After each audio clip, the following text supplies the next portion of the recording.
الحمد لله نحمده ونستعينه ونستغفره ونؤمن به ونتوكل عليه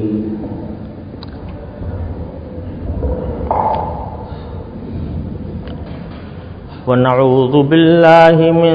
شرور أنفسنا ومن سيئات أعمالنا من يهده الله فلا مضل له ومن يضلل فلا هادي له وأشهد أن لا إله إلا الله وحده لا شريك له وأشهد أن سيدنا وسندنا ونبينا ومولانا محمدا عبده ورسوله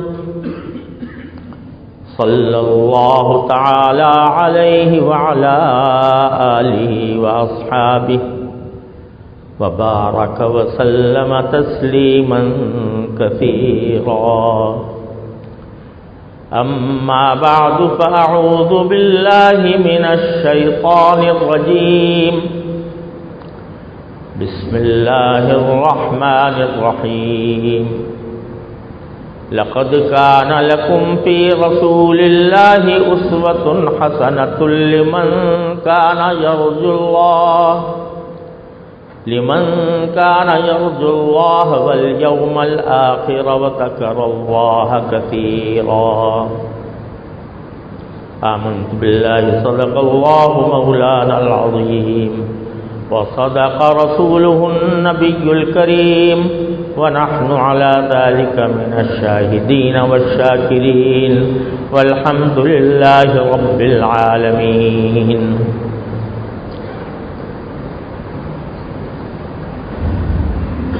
میرے محترم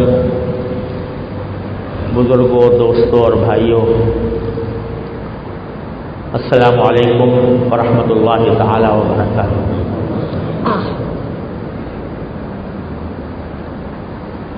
آج کی اس محفل میں میرے عزیز ساتھی نے جس آیت کریمہ کی تلاوت کی وہ یہی آیت تھی جو میں نے آپ کے سامنے پڑھی ہے. اس میں اللہ تبارک و تعالی نے ہم سب سے خطاب کرتے ہوئے یہ فرمایا ہے کہ تمہارے لیے اللہ کے رسول کی زندگی میں بہترین نمونہ ہے. یعنی ہم نے رسول کریم سرور دو عالم صلی اللہ علیہ وسلم کو اس دنیا میں اس لیے بھیجا کہ تمہارے سامنے ایک خوبصورت اسلامی زندگی کی ایک مثال آ جائے. اسوہ عربی زبان میں کہا جاتا ہے ایسے نمونے کو جس کی لوگ تقلید کریں، اس کو دیکھ کر اپنے حالات کی اصلاح کریں، اس جیسا بننے کی کوشش کریں، اس کو اسوہ کہتے ہیں. اور اللہ تبارک و تعالی نے نبی کریم سرور دو عالم صلی اللہ علیہ وسلم کے اسوے کو، یعنی آپ کے نمونے کو، آپ کے طرز زندگی کو حسنہ کہا. اسوۃ حسنہ یہ نمونہ ہے، لیکن نمونہ بھی اچھا نمونہ. بعض اوقات نمونے ہوتے ہیں لیکن اچھے نہیں ہوتے ہیں، مثالیں ہوتی ہیں اچھی نہیں ہوتی ہیں. لیکن ہم نے تمہارے پاس نبی کریم صلی اللہ علیہ وسلم کو ایک بہترین نمونہ بنا کر بھیجا. کیوں؟ تاکہ تم ان کو دیکھ کر، ان کے انداز زندگی کو دیکھ کر، ان کے زندگی کے تمام شعبوں کو دیکھ کر اپنے آپ کو اس جیسا بنانے کی کوشش کریں. یہ تھا رسول کریم صلی اللہ علیہ وسلم کی تشریف آوری کا اصل مقصد. اور جنہوں نے نبی کریم صلی اللہ علیہ وسلم کے اسوہ حسنہ کی پیروی کر کے اور اپنے آپ کو اس جیسا بنا کر دنیا کے سامنے اپنے آپ کو پیش کیا، تو انہوں نے 23 سال کی مختصر مدت میں ایک ایسا حسین انقلاب برپا کر دیا کہ پورے جزیرے عرب پر اسلام کا جھنڈا لہرا رہا تھا، اور وہ قوم جو قتل و غارت گری میں ڈوبی ہوئی تھی، جاہلیت کی قدیم رسموں میں جکڑی ہوئی تھی، جس کے معاشرے میں ایک دوسرے کا گلا کاٹنا، ایک دوسرے کا حق چوری کرنا اور آپس میں لڑائی جھگڑے کی ایک فضا پیدا کرنا، یہ اس معاشرے کی خصوصیات تھی۔ شراب نوشی عام تھی اور لوگ اس پر فخر کرتے تھے، اور اللہ بچائے بے حیائی، جس کو قرآن کریم میں جاہلیت اولیٰ سے تعبیر فرمایا، وہ عام تھی۔ زناکاری عام تھی، شراب نوشی عام تھی، قتل و غارت گری عام تھی، زندگی کے زخموں سے تعفن اٹھ رہا تھا۔ اس ماحول میں نبی کریم صلی اللہ علیہ وسلم تشریف لاتے ہیں، تنے تنہا۔ جب آپ پر پہلی وحی نازل ہوئی غار حرا میں، اقرأ بسم ربک الذی خلق، تو آپ کے اوپر اس وقت کام کی مشکلات کا تصور کر کے جاڑا چڑھ گیا۔ واپس گھر میں تشریف لائے تو کہا کہ مجھے کمبل اڑاؤ، مجھے جاڑا لگ رہا ہے۔ جاڑا کس بات کا تھا؟ کہ اس ظلم و جہالت کی میں ڈوبی ہوئی انسانیت کو سنوارنے کا فریضہ آپ کو سونپا گیا۔ تنہ تنہا مکہ مکرمہ کے پورے جزیرے عرب میں وہ قوم جو دوسرے کے بات سننے کو کی روادار نہیں تھی، اس کو حق کی بات سمجھانا، اس پر اس کو قائل کرنا، یہ اتنا بڑا بوجھ تھا جس نے نبی کریم صلی اللہ علیہ وسلم کو جاڑا چڑھا دیا۔ لیکن دنیا نے دیکھا کہ اسی فرد واحد نے صلی اللہ علیہ وسلم 23 سال کی مختصر مدت میں ایسا عظیم انقلاب برپا کیا، جو قتل و غارت گری کے خوگر تھے وہ امن و آشتی کے پیغمبر بن گئے، جو بے حیائی میں ڈوبے ہوئے تھے ان کی حیا کی قسمیں کھائی جاتی تھی، جو دوسروں کے بال پر ڈاکہ ڈالنے کے عادی تھے وہ اتنے دوسروں کے حقوق کے علمبردار بن گئے کہ دنیا نے ان کی جیسی مثال نہیں دیکھی۔ یہ 23 سال کی مختصر مدت میں جو انقلاب رونما ہوا، اس کی وجہ یہ تھی کہ جب سرکار دو عالم صلی اللہ علیہ وسلم کا نمونہ حسنہ ان کے سامنے آیا اور ان کو اللہ نے یہ پیغام دیا کہ ہم نے یہ نمونہ تمہارے لیے اس لیے بھیجا ہے کہ اس جیسے بن جاؤ، اگر تم عبادت گزار ہو، عبادت کرنا چاہتے ہو، اس طرح عبادت کرو جیسے رسول اللہ صلی اللہ علیہ وسلم نے کی۔ اگر تم تاجر ہو تو ایسے تجارت کرو جیسے نبی کریم صلی اللہ علیہ وسلم نے تجارت کی تھی۔ اگر تم کاشتکار ہو تو ایسے کاشتکاری کرو جیسے نبی کریم صلی اللہ علیہ وسلم نے جرف کے مقام پر کی تھی۔ اگر تم باپ ہو تو اس فاطمہ کے باپ کو دیکھو کہ اس نے اپنی بیٹی کے ساتھ کس طرح برتاؤ کیا۔ اگر تم شوہر ہو تو صدیقہ عائشہ کے شوہر کو دیکھو رضی اللہ تعالی عنہ کہ انہوں نے کس طرح ان کے ساتھ زندگی گزاری۔ غرض ہر شعبہ زندگی میں آپ کو نمونہ بنا کر آپ نے اللہ تعالیٰ نے بھیجا، اور صحابہ کرام نے اس نمونے کو اس طرح اختیار کیا کہ ان کی زندگیاں بدل گئیں۔ آج الحمدللہ وہ سیر طیبہ ہمارے پاس موجود ہے۔ ہم پورے اعتماد کے ساتھ یہ کہہ سکتے ہیں کہ سرکار دو عالم صلی اللہ علیہ وسلم کی زندگی کا ایک ایک لمحہ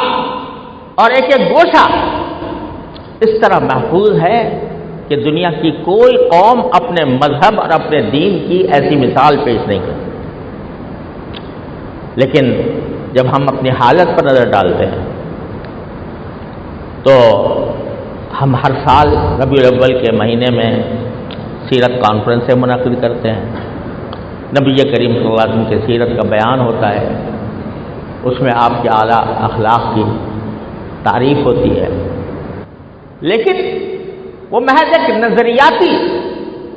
اور محض ایک زبانی جمع خرچ ہے جو ہم کرتے ہیں۔ غور کرنے کی بات یہ ہے کہ سیرت النبی کی محفلوں میں اس کے جلسوں میں شریک ہونے والے اگر ہم اس طرح سے نظر ڈالیں کہ آیا اس جلسے میں شریک ہونے کے بعد اور سرکار دو عالم صلی اللہ علیہ وسلم کی حیات طیبہ کے فلاں گوشے کے واضح ہونے کے بعد ہماری اپنی زندگی میں کوئی تبدیلی آئی، ہمارے اخلاق کچھ بہتر ہوئے، ہمارے اعمال کچھ بہتر ہوئے، اس میں کوئی تبدیلی آئی؟ اگر اس سوال کا ہم جواب اپنے آپ سے لیا کریں تو ہمارا معاشرہ سدھرے گا۔ لیکن عام طور سے ہوتا یہ ہے کہ رسول کریم صلی اللہ علیہ وسلم کے مناقب ضرور بیان کیے جاتے ہیں، آپ کے فضائل بیان کیے جاتے ہیں، لیکن ہماری زندگی کا پہیہ جس ڈھب پر پہلے چل رہا تھا اسی طرح وہ چلتا رہتا ہے۔ نتیجہ یہ کہ وہی سیرت جس نے 30 سال کی مدت میں دنیا میں انقلاب برپا کر دیا تھا، آج وہ سیرت ہمارے سامنے ہے، لیکن ہماری زندگیوں میں کوئی تبدیلی نہیں لا رہی۔ میں ایک صرف پہلو کا ذکر کرتا ہوں، چونکہ رسول کریم صلی اللہ علیہ وسلم کی حیات طیبہ کے تو بے شمار پہلو ہیں اور ان سب کو نہ ایک مجلس میں بیان کیا جا سکتا ہے نہ اس کا استقصا کیا جا سکتا ہے، لیکن ایک پہلو میں عرض کرتا ہوں جو ہماری موجودہ معاشرے کی بیماریوں کی جڑ وہ ہے اس بات کی فکر کہ میں جو لقمہ کھا رہا ہوں وہ حلال ہے یا حرام۔ یہ تصور کہ جو میں کھانا کھا رہا ہوں یہ حلال طریقے سے مجھے ملا ہے یا حرام طریقے سے ملا ہے، اس کی فکر آج مفقود ہو گئی اور اس کے نتیجے میں حرام خوری کی ایک لامتناہی داستان ہے جو ہمارا معاشرہ بن گیا ہے۔ یہ فکر نہیں ہے کہ میں جو آمدنی مجھے حاصل ہو رہی ہے وہ جائز ذرائع سے ہو رہی ہے حرام طریقے سے۔ آج ہم کہتے ہیں کہ بھئی صبح شام ہم دعائیں کرتے ہیں، اے اللہ ہمارے ملک کے حالات کی اصلاح کر دے، اے اللہ ہمارے عالم اسلام کے حالات کی اصلاح کر دے، اے اللہ ہماری قوم کو، ملت اسلامیہ کو سربلند فرما، لیکن دعائیں قبول نہیں ہو رہی۔ دیکھو جہاں جہاں مسلم ممالک آباد ہیں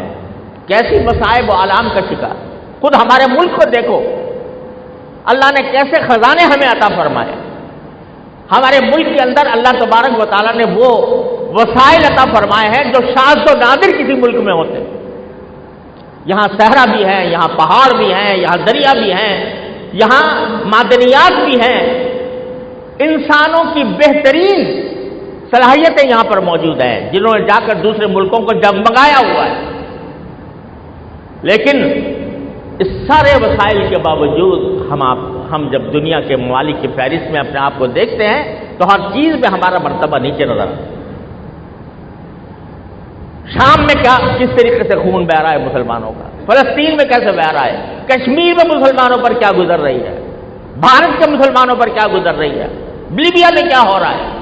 مصر میں کیا ہو رہا ہے، یمن میں کیا ہو رہا ہے۔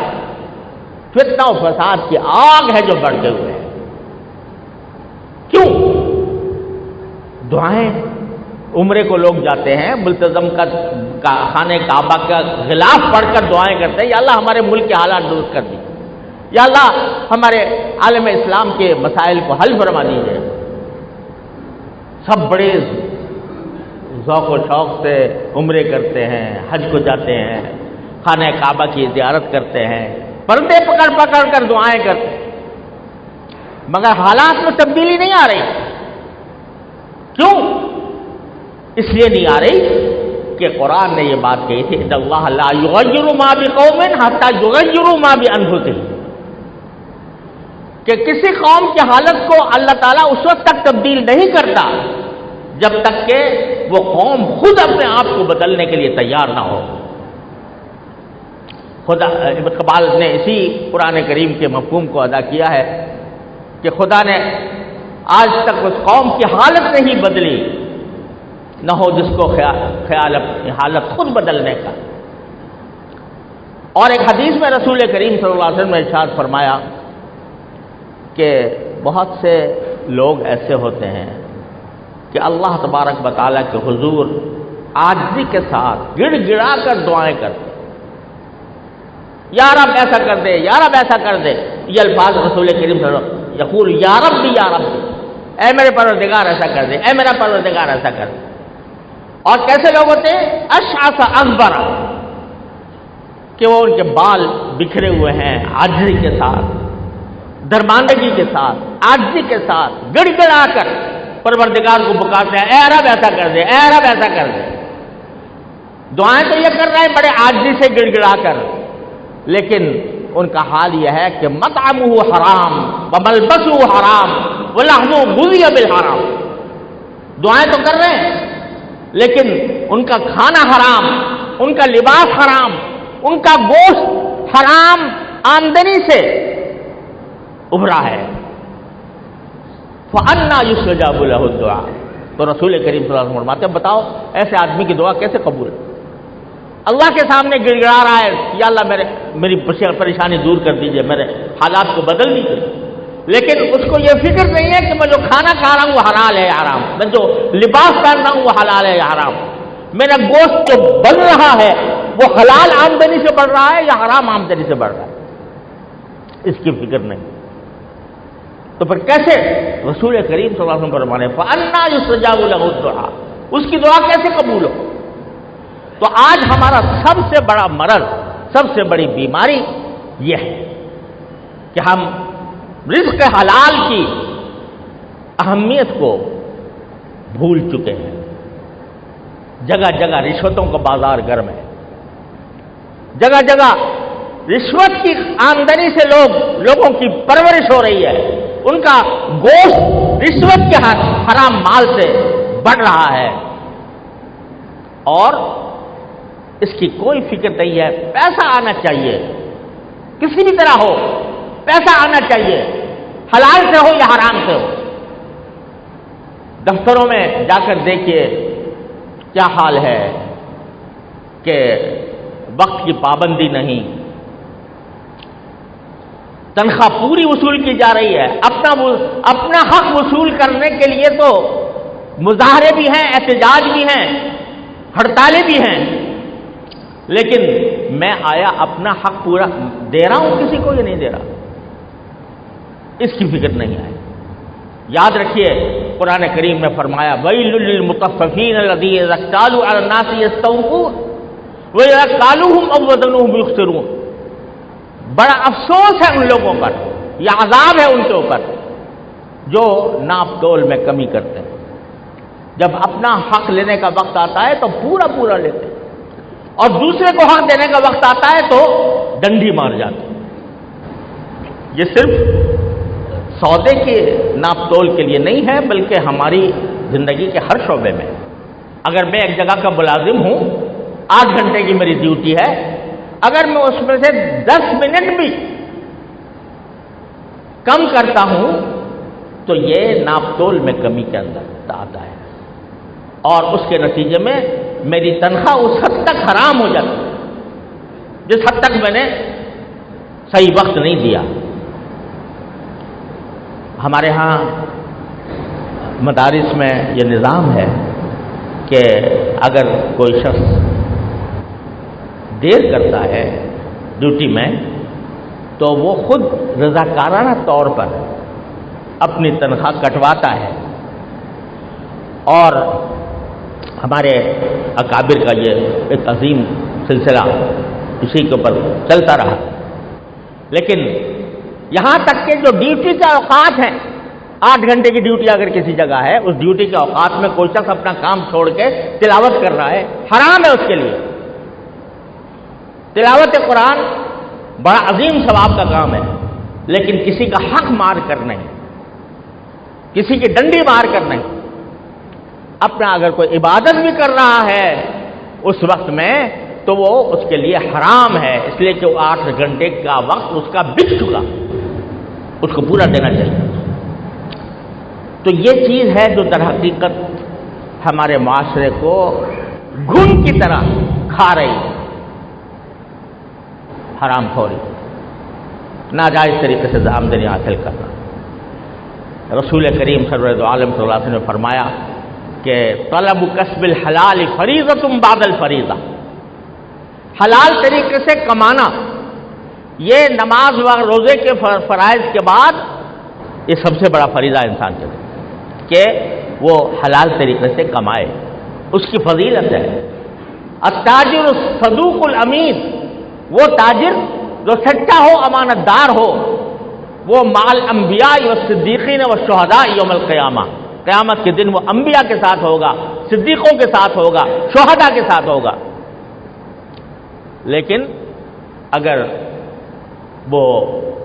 خیانت کرے، لوگوں کے حقوق مارے یا ناجائز طریقے سے آمدنی حاصل کرے تو فرمایا کہ التجار یحشرون یوم القیامت فجارا، تاجر لوگ قیامت میں فجار بنا کر اٹھائے جائیں گے،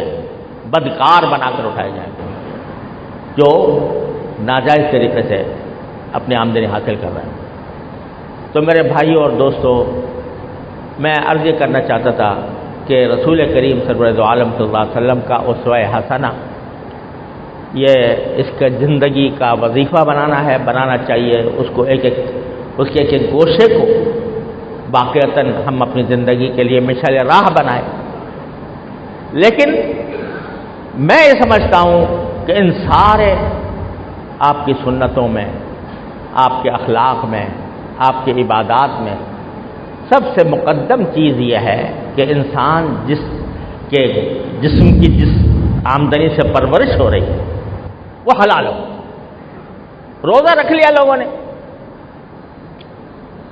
روزہ رکھ لیا رمضان میں، روزہ تو اللہ کے لیے رکھا اور افطار کر رہے ہیں حرام کی آمدنی سے، افطار کر رہے ہیں رشوت کی کمائی سے، افطار کر رہے ہیں ڈنڈی مار کر، لوگوں کا حق غصب کر کے. تو وہ روزہ کیا ہوا؟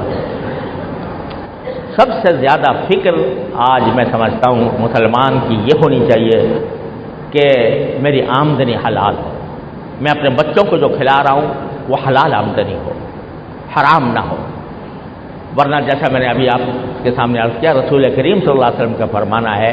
کہ آدمی گڑ گڑا کر مانگتا رہے اللہ تبارک و تعالیٰ سے، اس کا کھانا حرام، اس کا لباس حرام، اس کا گوشت حرام، تو اس کی دعا کیسے قبول ہے؟ اگر یہی ایک پیغام ہم آج کی محفل میں سمجھ سکیں، اپنے دلوں میں اتار سکیں اور اس بات کی فکر ہمارے اندر اللہ تعالیٰ پیدا فرما دے کہ ہم جو کچھ کمائیں گے وہ حلال طریقے سے کمائیں گے، تو میں سمجھتا ہوں کہ محفل کامیاب ہوگی انشاءاللہ. اور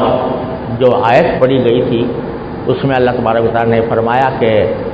ہاں تمہارے لیے اللہ کے رسول کی زندگی میں بڑا بہترین نمونہ ہے، لیکن ساتھ ایک قید لگا، لمن کان یرجو اللہ والیوم الاخر، بہترین نمونہ اس کے لیے ہے جو اللہ سے لو لگائے ہوئے ہو اور یوم آخرت یعنی آخرت کا اس کے دل میں دھیان ہو کہ ایک وقت مجھے اللہ کے سامنے پیش ہونا، پتہ نہیں کس وقت موت آ جائے، ایک وقت مجھے اللہ کے سامنے پیش ہونا ہے اور مجھے اپنی ایک ایک حرکت، نقل و حرکت کا جواب دینا ہے، زبان سے نکلے ہوئے الفاظ کا جواب دینا ہے، اپنی کمائی کا جواب دینا. حدیث میں آتا ہے کہ